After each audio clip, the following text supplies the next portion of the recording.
Hey there. You are listening to Monique and DG. Monique Stanford and Danny Gould, and welcome to our very first podcast, Keeping It Real Estate. I like it.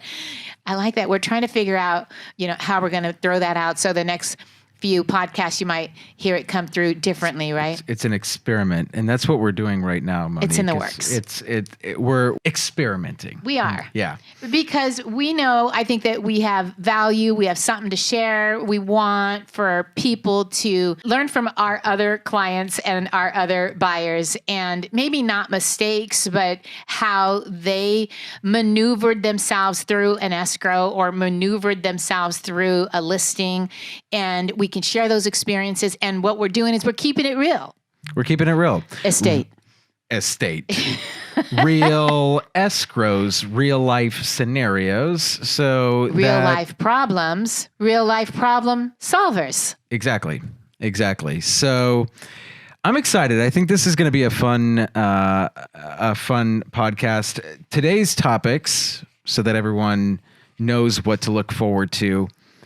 Covering appraisal shortages, right? That's a big topic right now, especially for home buyers in Silicon Valley. Right, Mo? That's right. Right. And it's, if it hasn't happened to you as a realtor this year, then you haven't sold enough homes. I was just going to say the same thing. I'm like, then, oh well. You haven't sold enough homes. Yeah. That's right. At least one, because it most likely would happen to the one that you did last year or this year. So, exactly. So that was one of the things we wanted to talk about, because as a seller, it's important to have that conversation with when you look at offers and they're coming in way over list, right? Mm-hmm. So as a listing agent, and Danny can talk to this, which is, how are you educating the seller? What happens if the property doesn't appraise? Does the seller realize that their house really isn't worth, $2.5 million?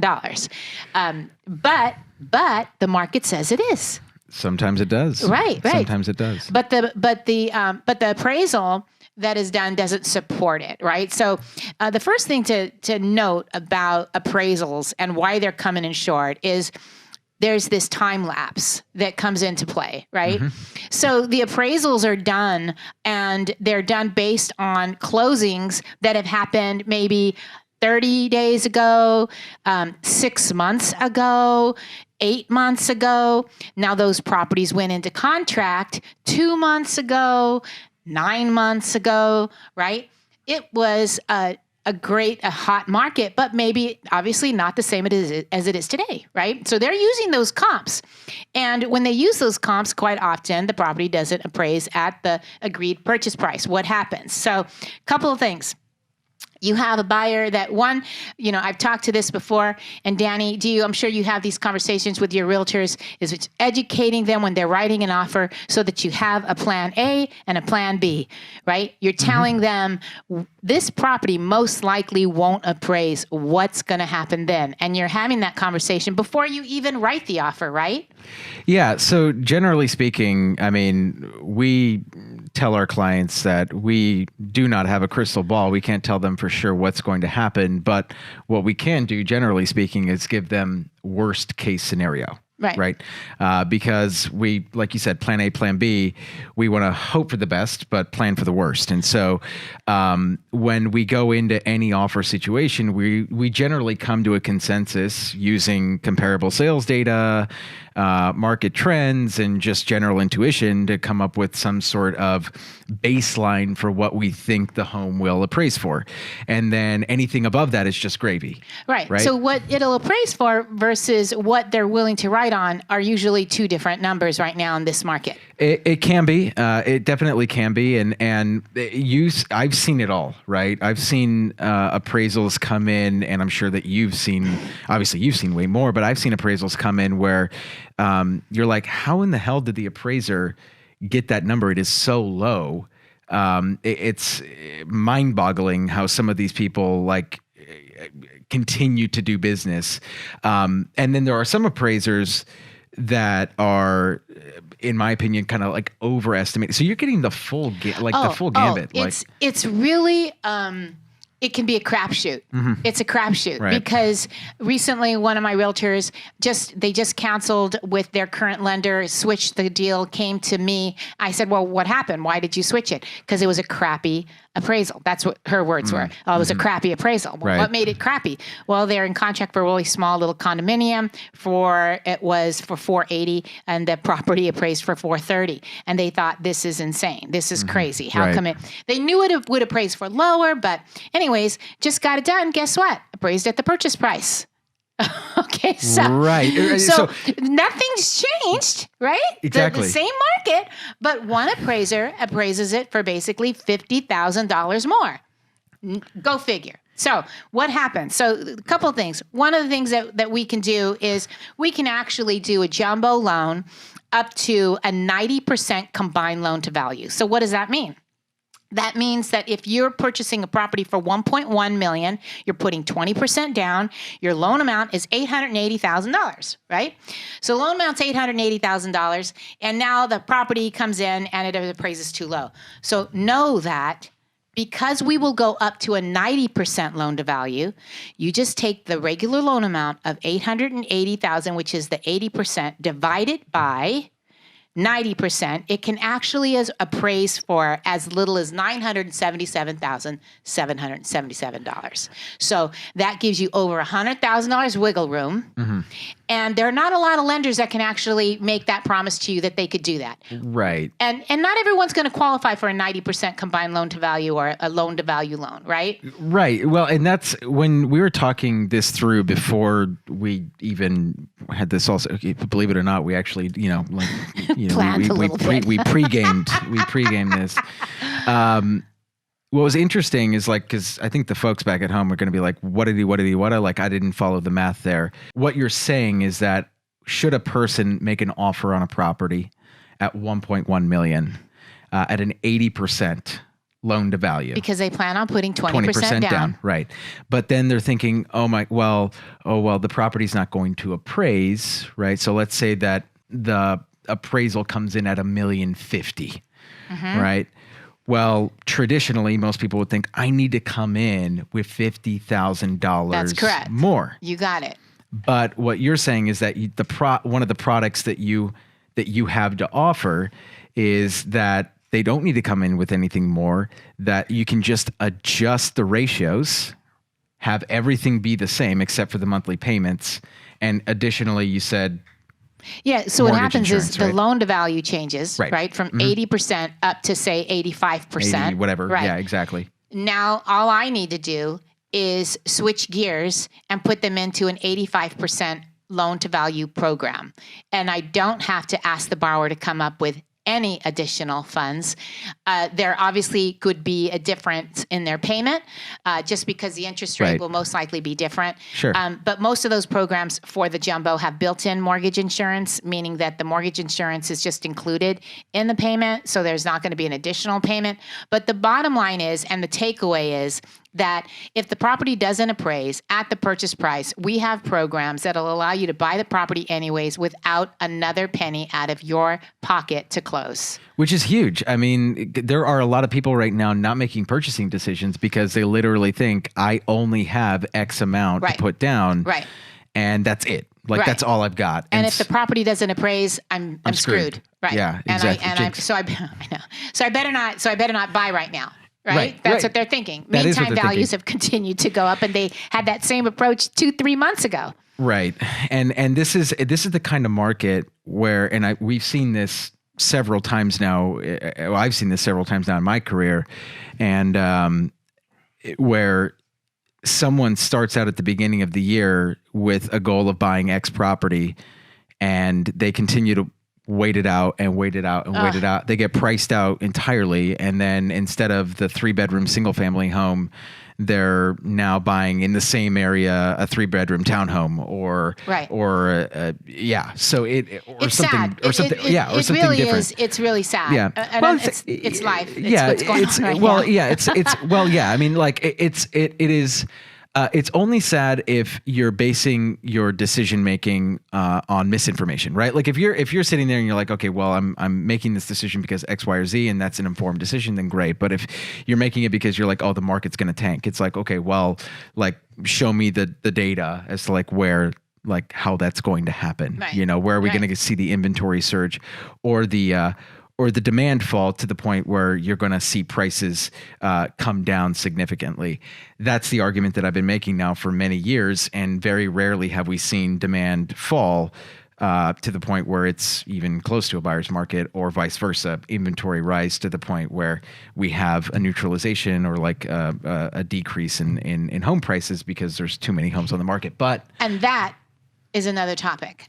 That's another topic, which we're not going to get into today. That's right, we're that's not going to right. get into, but So- I do want to. I do want to cover that, and then I also we want to cover the real life scenario too, where we had this play out. Remember? That's right. Yeah. So I got a call from actually it was one of your agents for this particular scenario. Shout outs to Billy.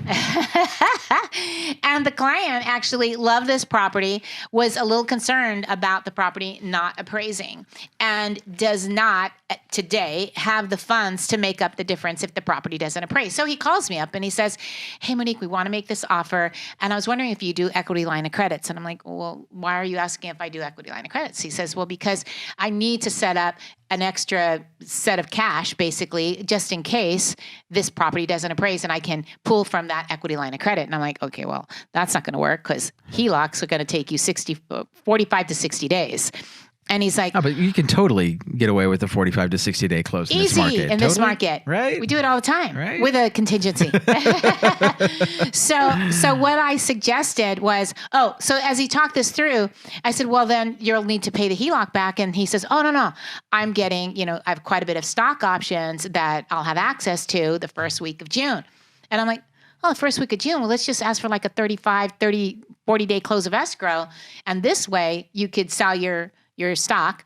You'll have the funds now if you're short, and you can make your offer with no loan contingency and no appraisal contingency if you choose to do so. And he's like, that's awesome. And guess what? Billy got him in contract. We got it accepted. Right. That's right. Appraisal's not done yet. It was just done yesterday. So we'll find out what it actually appraises for. Maybe on the next show we can talk about that. Maybe on the next one. But the point being is that it's a hot topic. People are planning. And Billy did an awesome job in telling the borrower, hey, heads up, this might not appraise. Right. Because if you're not talking about that before it goes into contract, that's a tough conversation to have when the appraisal comes in, and if the buyer is not ready for it, had no idea it wasn't going to appraise. I mean, that's just not good. So in that scenario, the first one that I used, which was a jumbo, that's this particular client. But I also have that same scenario if you decided to do like a conforming loan, which is 822-375 in the Santa Clara County area. And a lot of the surrounding areas, we'll actually do the same thing, but up to a 95% loan to value instead of an 80% loan to value. So that gives you 15% wiggle room if the property doesn't appraise. The bottom line is you need to have a backup. Mm-hmm. That's the takeaway there. Yeah, totally. And so just to clarify, you meant 90 versus 90%, right? 95 versus 90. No, I mean, if you're putting 20% down and your loan amount is $822,375, okay, we could, if that property appraises, we can go up to a 95%. So you have a 15% wiggle room for the properties not appraising. As opposed to 10 on the jumbo. That's correct. Because you can't go to 95% on a jumbo. At least most lenders don't allow it, I should say. Right. Okay. This is all really good stuff. It is. This is all really good stuff. They should do a podcast about this. Oh, that's right. We are. Oh, man. Okay, so Here's my notebook. that was our real life scenario for lending, right? And appraisal. And hey, by the way, I would say 80% of our appraisals come in at the purchase price, but by far we are seeing the most appraisals come in below the purchase price recently over the last, I would say, 5 years. So it's not that all properties aren't appraising. It's just that it happens, and you need to have a plan A and a plan B. That's saying a lot because you've been doing this for quite some time, and so since I was 14 years old. Yeah. About 25 years. Sounds about right. Because we graduated together. Yeah, totally. Yeah, we went to high school together, right, Mom? Okay, so what are you sharing with us? Yes. So So in terms of I just totally blanked. This is the beauty of live podcasting. But my You're topic. talking about. That's right. Yes. Yes. So, it's an incredibly hot market right now, right? And so as hot, someone's. Oh my God. You didn't expect that, huh? I promise everyone that we are 100% sober. Nothing's been. I should open my water, by the way. Yeah. Go ahead. But okay, topic for today. My topic is how to deal with other homes in the community popping up at the same time. And this is something that is starting to happen a little bit more frequently. Inventory levels are starting to climb. And as a result, especially when you're in a community that is truly a community and it's not just a bunch of custom built homes, but they're tract homes, you're going to get identical floor plans coming on the market around the same time. Well, we had put our home on the market. My seller's home went on the market on like a Thursday. And then on that Friday, another home in the same community came on the market, same floor plan. It was totally remodeled, like totally redone. But so I'm sure as an agent, you're like, shit. Yeah, no, right. Seriously. Like I was like, like this is not good. Right. And so bottom line is that we shoot, I'm sorry. Well, this is a PG-13 podcast. It's a PG-13 podcast. We didn't establish that at the beginning. No, it is. It is. It's a PG-13 podcast. I'm it's okay. I'm the first one to drop the word out. Yeah, I know. Go ahead. This is a non-censored podcast. So we were, just to give you guys context, we were on the market at $799, and this other home totally redone everything $775. So they undercut us by $25K the day after. And so we were in a pickle. And so after a couple conversations with the sellers, we agreed that the best strategy was to keep the home on the market for 2 weekends, because that home, the competition had set a deadline for the following week. So we said, all right, let's just let them set the comp. Right. And then we'll just collect offers the next week. Right. And that's what we did. So that home stayed on the market. It went into contract. And then the following week, we set our deadline, and we ended up with a few offers on the property. Did you have any idea how what that other property went into contract for? I had some moles that basically were able to get some information from the listing agent during that process. Okay. So, I put my spies to work, and they did a good job for me. So anyway, bottom line is we got a few offers. We negotiated the original highest offer up like 20, 30K more. And we ended up at $850. And the other home that was completely redone and completely remodeled everything, sold for $800. Oh, wow. So we ended up getting my seller $50K more. Now, what was the secret? Number one, moles, spies. Number two, we staged that home, and even though that home was not as contemporary inside as the other one, we had a more fresh look because we had that staging. Right. We did the videos, the pictures, everything. They just did like very standard, like 10 pictures. I mean, it was not like great marketing. Right. I shouldn't say that. That's competition. I don't want to talk bad about the competition, but ultimately, like it just was not like as presented as well as ours was. Right. And so we got an offer in and we weren't afraid to negotiate, and we ended up getting our client way more. And I mean, that is a great strategy to deploy when you're in a situation like that. I was in another situation like that this week where we had 3 on the market at the same time. But we got a preemptive that was too good to pass up, and it's a good thing my sellers took that preemptive because we had spies again checking out the other listings, and I know that we set a huge record and those guys aren't even going to come close. So it pays to know what's going on in your surroundings and everything. Sure. And then not only that, like I don't want to pat myself on the back here, but I am, like, we negotiated that deal very, very well. I'm patting. There you go. Thank you. Okay, you're welcome. Thank you, Go Mom. ahead. Yeah, no, that's pretty much it. You know, it's an interesting scenario. I think it's going to come up more and more.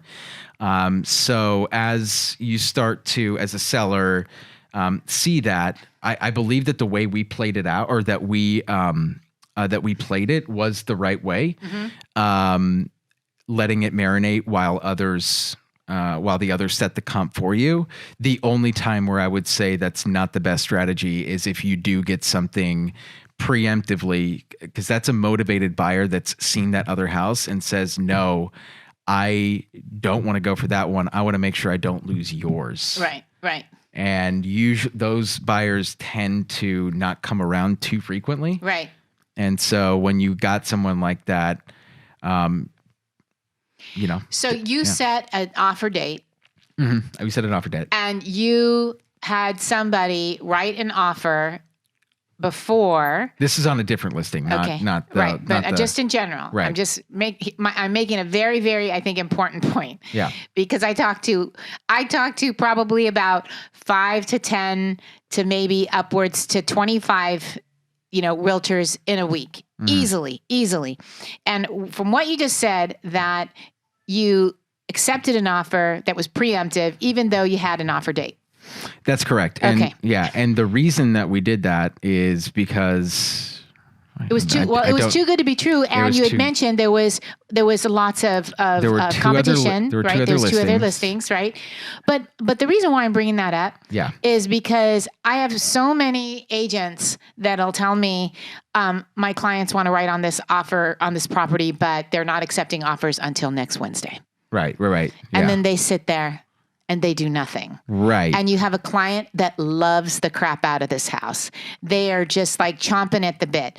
And they're preparing, the entire week instead of just throwing it out there, making the best offer they could possibly make without the competition. But my point being is that your offer was accepted, or you accepted the offer, and you didn't come back to the buyer's agent and say, sorry, we're waiting until next Wednesday. Well, that's initially what we said. Okay. And without giving too much away, but I called every agent that showed the property and realized that was the best that we were going to get. But that was 20 phone calls.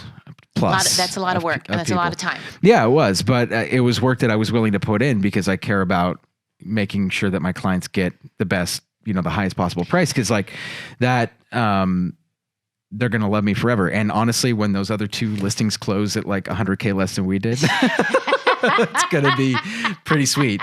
It's going to be pretty sweet. So, I think, this is a crazy market, Mo. I know. It is a crazy market. But we're trying to keep it real. We are keeping it real. And estate.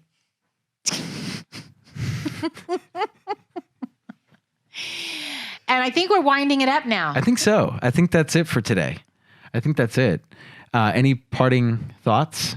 No, but we're going to come up with some really cool jingles, and maybe, I don't know, we'll take calls.